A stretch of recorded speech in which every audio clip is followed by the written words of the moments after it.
తొలి విడత గ్రామ పంచాయతీ ఎన్నికల పోలింగ్ ప్రశాంత వాతావరణంలో నిర్వహించేలా పటిష్ట బందోబస్తు ఏర్పాటు చేస్తున్నట్లు పెద్దపల్లి డీసీపీ బూక్యా రామరెడ్డి తెలిపారు. కాల్వా శ్రీరాంపూర్ మండలంలోని పలు గ్రామాల్లో పోలింగ్ కేంద్రాలను ఆయన పరిశీలించారు. అనంతరం సర్పంచ్ అభ్యర్థులు, యువత, గ్రామస్తులతో భేటీ నిర్వహించి పలు సూచనలు చేశారు. గ్రామ పంచాయతీ ఎన్నికలు ప్రశాంత వాతావరణంలో నిర్వహించేందుకు పోలీస్ శాఖ తరపున అన్ని ఏర్పాట్లు పూర్తి చేసినట్లు స్పష్టం చేశారు. ఇక పోలింగ్ రోజున ఎలాంటి అవాంఛనీయ ఘటనలు చోటు చేసుకోకుండా భారీగా బందోబస్తు ఏర్పాటు చేసినట్లు తెలిపారు. ఎవరైనా గొడవలకు పాల్పడితే కఠిన చర్యలు తప్పవని హెచ్చరించారు.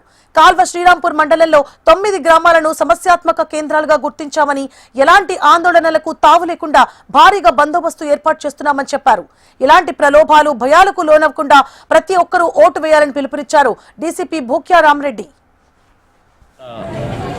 ఎన్నికలు ప్రశాంతమైన వాతావరణం జరగడానికి మా అధికారులు, సమర్థులైన అధికారులు ఉన్నారు. వాళ్ళు అన్ని పాయింట్ టు పాయింట్ స్టడీ చేసి నాకు డీటెయిల్ రిపోర్ట్ రావడం జరిగింది. ఏదైనా ఎలాంటి క్రిటికల్ విలేజ్ అయినా మేము ఎదుర్కోవడానికి సిద్ధంగా ఉన్నాం. మేము ప్రిపేర్గా ఉన్నాము. ఎలాంటి అన్టువర్డ్ ఇన్సిడెంట్ జరగకుండా ఒక ప్రశాంతమైన వాతావరణంలో ఈ గ్రామ పంచాయతీ ఎన్నికలు నిర్వహించడానికి సిద్ధంగా ఉన్నాం. ఫస్ట్ ఫేజ్లో 9 క్రిటికల్ విలేజెస్ ఉన్నాయి. వాటికి కూడా అనుకూలంగా బందోబస్తు ఇవ్వడం